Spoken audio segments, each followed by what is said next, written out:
Hi guys! Magandang gabi! Welcome back po dito sa Gandara SRU channel for showbiz update. Andito na naman nga po akong muli nagbabalik. Ang nagmamaganda ninyo kajismosang Kimpa, wala na pong iba ang lokaret na si Gandara upang magatid sa inyo ng latest update and fresh happenings patungkol kina Kim Chiu and Paolo Avellino. And para nga po sa gabing ito, so ayan ang tatalakayin nga natin at pag-uusapan ay may kinalaman nga dito sa pag-aalala ni Paolo kay Kim sa mga may hirap na scenes, may hirap na eksena nito sa The Alibay na maaring dahilan kung bakit napapamustra pa si Paolo Avellino. So, wala pong imposible, lalo pat napaka-hands-on nga ni Paolo sa pelikulang ito. And syempre, you know naman, kang kabiyak talagang hindi yan pinapabayaan. Huy, kabiyak talaga. Anyway, bago tayo mag-start sa mga di pa nakaka-subscribe dito sa ating channel, pakiclick lang po tayo ng subscribe button natin at notification bell na lang dyan sa baba para mag-updated po kayo at ma-notify tuwing may bago tayong chika at balita hinggil sa Kim Pao. Basta po mga balita na may kinalaman kina Kim Chiu and Paolo Avellino, sagot na natin yan. And ngayon nga, magpapasalamat po muna ako sa ating mga masusugid na taga-subaybay, sa kanila pong mga comments at walang sawang pagsuporta kina Kim and Paolo. So, narito at may ilan ako napiling basahin tonight. Mula po kay Ma'am Mary Feb Balsomo, magandang gabi, mga pangalan na madalang ko na mabasa. So, shoutout po, Madam Mary Feb. Thank you, Miss Gandara, na napili mo ang comments ko. Kilig na kilig talaga ako, Miss Gandara, pag nanonood ako ng update nyo. Sama-sama tayong kiligin sa Kim Pao natin. Yes, sama-sama po hanggang mag-violet talaga. Kiligin sa Kim Pao hanggang mag-violet. Walang iwanan sa pamilyang to, talaga naman. Talagang kahit nga po walang skin to skin, ano man tawag doon? Ang Kim Pao, kita lang natin silang magkasama. Uy, magkasabay lang maglakad. Pero grabe yung yung tele, over talaga naman po. Abot sa kabilang bakod. Grabe talaga. Siguro dala na rin ang pagkamis natin kina Kim and Paolo. Dala ng pagkamis ng mga ayudas. Medyo madalang na nga kasi ang ayudas sa kanilang dalawa. Kaya yung alam mo yon, makita lang natin sila in one frame. Yung iba hindi na nga pumapigilan na kahit mismong eksena The Alibay pinopost. Gustong-gusto ko rin sana i-post pero pinipigilan ko lang yung sarili ko. Kasi hindi pwede, dapat sumunod tayo. Ayan. Pero dahil sa pagkamis at sobrang kilig sa Kim Pao, hindi napigilan o mapigilan ng iba na i-share. Anyway, sabi naman ni Anselma Pascual,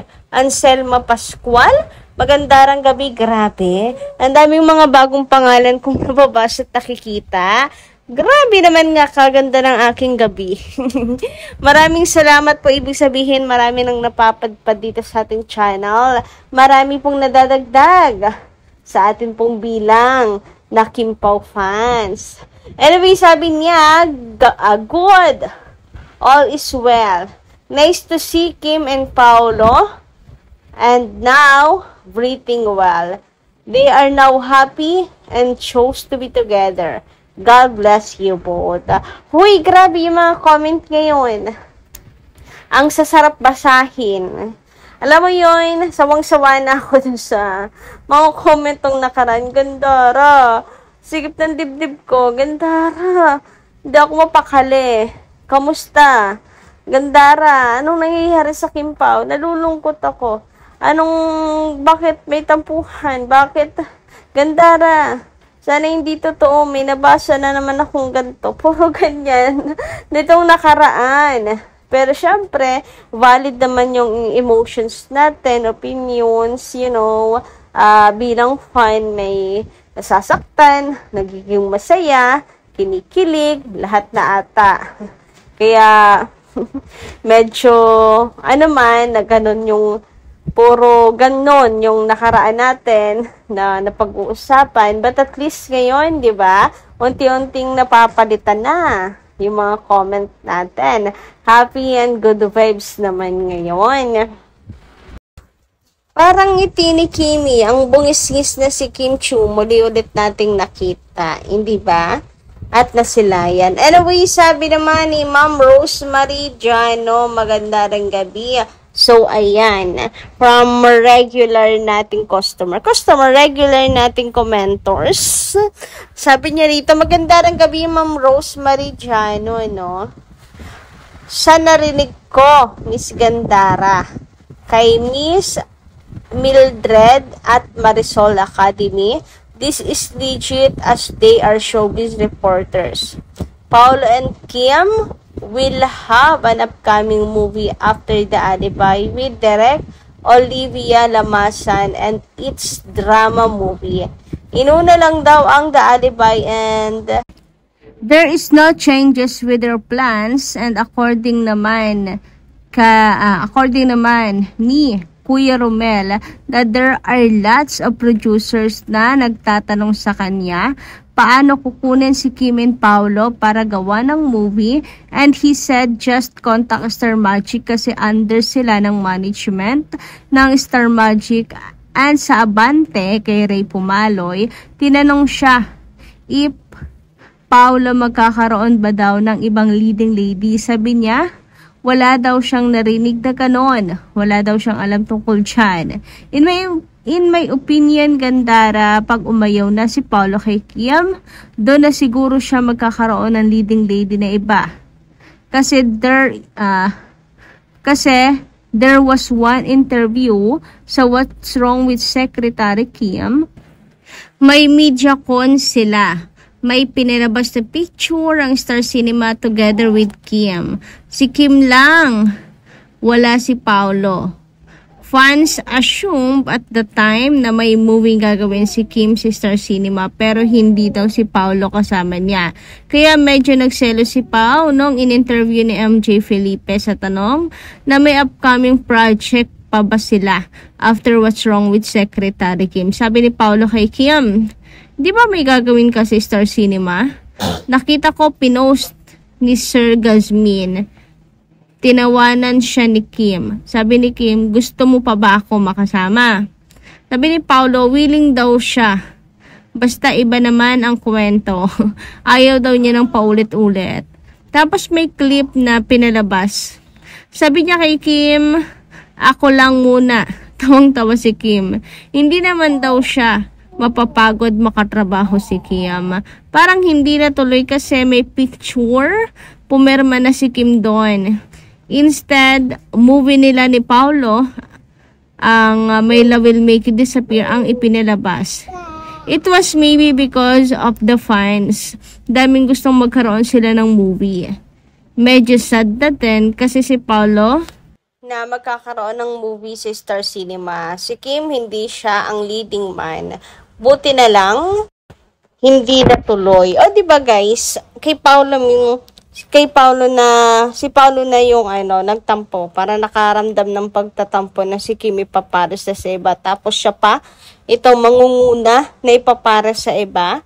Grabe. Kaya rin ako, kampante rin na mas maniniwala ako na may upcoming project pa. Hindi pa man umiere ang The Alibi. May nakaabang ng project sa kanilang dalawa. Anyway, dumako naman nga tayo dito sa pag-uusap ng Kim Pao. Yung naglalakad sila papunta sa tent na parang napakaseryoso nga nilang dalawa. Lalo na si Paolo, seryosong parang may pinapaliwanag. Si Kim seryoso namang nakikinig. Ngayon ang daming kung ano-ano, haka-haka tungkol dito. Baka daw nagselos, may pinagseselosan si Pao, nagtatalo. Meron namang baka pinapayuhan ni Paolo si Kim dahil sa recent na naging problema nito. And ngayon naman, marahil, kaya ganyan, ginaguide ni Paolo si Kim sa mga eksena nito na mahihirap. Para hindi mahirapan si Kim Chiu humihingi ng advice. Kasi gano'n naman silang dalawa. Si Paolo nakalalay parati yan kay Kim sa mga scenes na hindi nito kaya.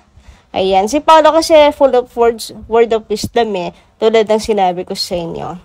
Anyway, sabi nga ni Ma'am Rosemary Jano, baka nagbigay ng advice si Pao about her scene na hindi kaya ni Kimi. Like sa may love will make you disappear na sinabi niya kay Pao. Paano? Hirap na hirap. Then, binigyan daw siya ni Pao kung anong dapat gawin. Vape yata yan, Miss Gandara. Not really a cigarette. Vape kasi gamit niya before. Naninigarilyo talaga siya. Kaya nga nawindang yung iba. Kasi balik smoke nga daw si Paolo. Pero mukhang vape siya kasi hindi naman umuusok. Habang naglalakad sila, hindi ba? Nung ginamit lang siya ni Paolo. Anyway, ayun nga. Malaki po yung possibilities na andyan si Paolo na nakaalalay sa mga mahihirap. To the rescue siya kapag mayroon pong mahihirap na scene si Kimi tulad niya na mayroon pang pa-action si Paolo habang sila naglalakad, habang siya ay nagsasalita. Maybe yun. May mga mahihirap na scene si Kim Chiu. Kayo guys, ano yung say patungkol dito? Anyway, hanggang dito lang muna aking update. Maraming salamat po sa inyong pakikinig. Kita-kits na lang po tayo sa susunod kong chikas. Maraming pong salamat.